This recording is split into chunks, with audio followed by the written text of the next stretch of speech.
Hi friends, welcome back to my channel. ఇది ఎండు సందువ అండి. ఇప్పుడు ఉప్పు చేప కదా, ఈ ఉప్పు చేప ములక్కాళ్ళు కూర చేసుకుందాం. నా స్టైల్లో, పల్లెటూరు స్టైల్లో ఎలా చేస్తానో చూడండి. ములక్కాళ్ళు రిచ్ కాల్షియం అండి. ములక్కాళ్ళు, మునగాకు ఇది తింటే థైరాయిడ్, షుగరు ఇలాంటివన్నీ కంట్రోల్ అవుతాయండి. వారానికి కనీసం 2 సార్లన్నా మునగాకు వాడాలి. ఎండు చేపల్లో ఇది కాలుష్యం అండి, ఫుల్ కాలుష్యం. ఎండు చేపలు తినమని డాక్టర్సే చెప్తున్నారు. లిమిట్గా ఏదో వారానికి 2 సార్లు అలాగా తినాలి. ఓకేనండి. ఇప్పుడు ఈ 2 కలిపి మనం కూర చేసుకుందాం. ఇగురుగా కూర చేసుకుందాం. ఓకేనా. చేపలు శుభ్రంగా కడిగేసాను. ఈ ముందు వేపించి కడగరండి, ఎందుకంటే విడిపోతాయి కదా. వంజరము ఉప్పు చేప కదా, వేయించి కడిగేస్తే ఎక్కడిదక్కడ విడిపోతుంది. అందుకని ముందుగానే కడుక్కుని వేపించుకోవాలి. ఉల్లిపాయలు ఒక 3 ఉల్లిపాయలు తీసుకున్నాను. ఇప్పుడు ఉప్పు చేప అన్నీ వేపుకుని కర్రీ ప్రాసెస్ చూద్దాం. కళాయి పెట్టుకున్నాము. కూరకు సరిపడగా ఆయిల్ పోసేసుకుందాం.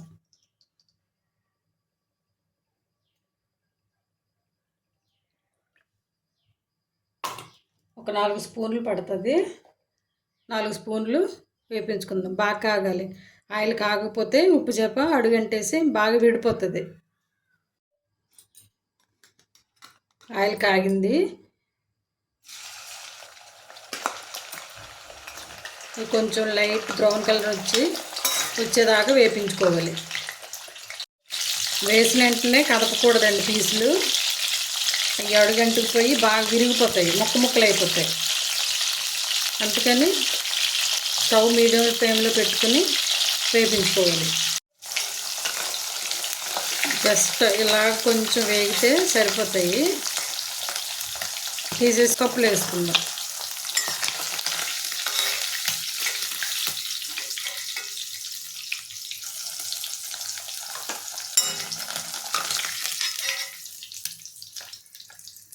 ఇప్పుడు ఇందులోనే ఉల్లిపాయలు, పచ్చిమిరపకాయలు వేపించుకుందాం. గ్రేవీ కర్రీ కదా, ఒక 3 ఉల్లిపాయలు, పెద్ద సైజు 3 ఉల్లిపాయలు తీసుకున్నానండి. ఇవి బాగా వేపించుకోవాలి. ఉల్లిపాయ బాగా వేగితేనే కర్రీకి కొంచెం బాగా టేస్ట్ వస్తుంది.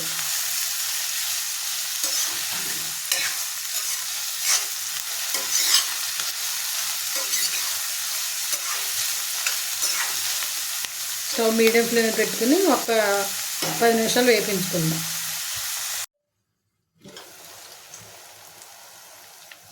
ఉల్లిపాయలు ఇంకా వేగాలి.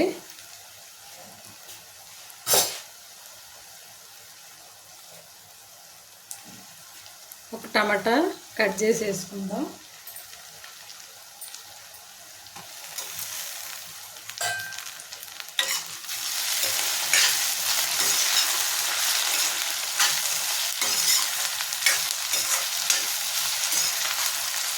ఇంకా టమాటాలు కూడా బాగా మగ్గేదాకా వేపించుకుందాం. మూత పెట్టి వేపించుకుందాం. ఉల్లిపాయలు వేగినాయి కదా, ఇప్పుడు ఇందులో ఒక చిన్న స్పూన్ అల్లం వెల్లుల్లి పేస్ట్ వేసుకుందాం. ఎందుకంటే చేపలు కదా, ఉప్పు చేపలు కదా, అల్లం వెల్లుల్లి పేస్ట్ వేసుకుంటే తొందరగా డైజెషన్ అవుతుంది. ఫ్లేవర్ కూడా బాగుంటుంది. మూత పెట్టుకుని ఒక 2 నిమిషాలు ఇలాగ వేపించుకుందాం.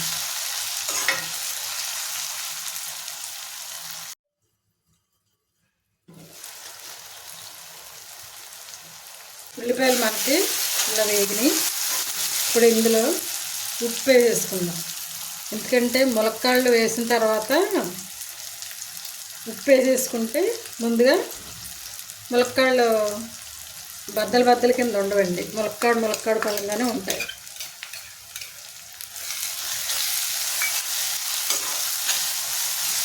ఇప్పుడు ములక్కాడలు వేసుకుందాం.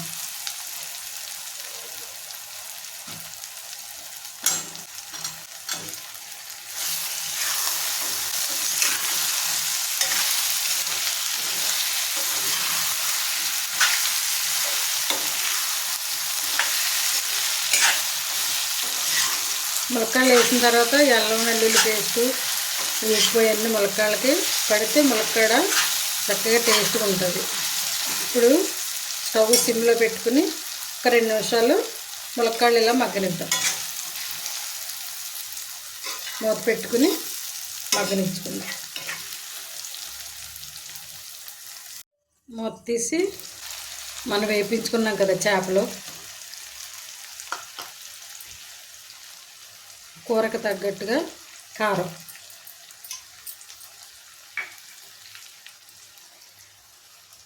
ఒక స్పూన్ పసుపు, ఒక స్పూను ధనియాల పౌడర్, ఇవి కూడా సిమ్లో పెట్టుకుని చేపలకి ఉప్పు కారం పడితే బాగుంటుంది.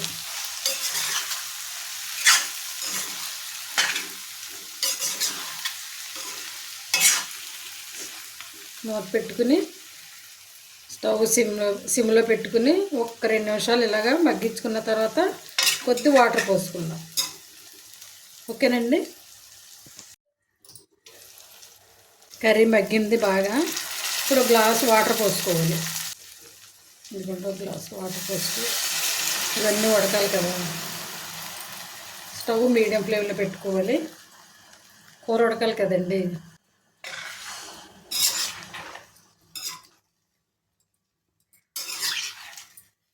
మూత పెట్టుకుని ఇలా కొంచెం ఎగరనిద్దాం. కర్రీ ఎలా ఉందో చూద్దాం. కర్రీ దగ్గరకు వచ్చింది. ఇప్పుడు ఇందులో ఒక చిన్న గ్లాసు చింతపండు రసం పోసుకుందాం. ఇది కొంచెం దగ్గర పడిన తర్వాత మిగతా ప్రాసెస్ చూద్దాం. మన కర్రీ దగ్గరకు వచ్చింది. ఇందులో కొంచెం కొత్తిమీర వేసుకుని స్టవ్ ఆఫ్ చేసుకుందాం.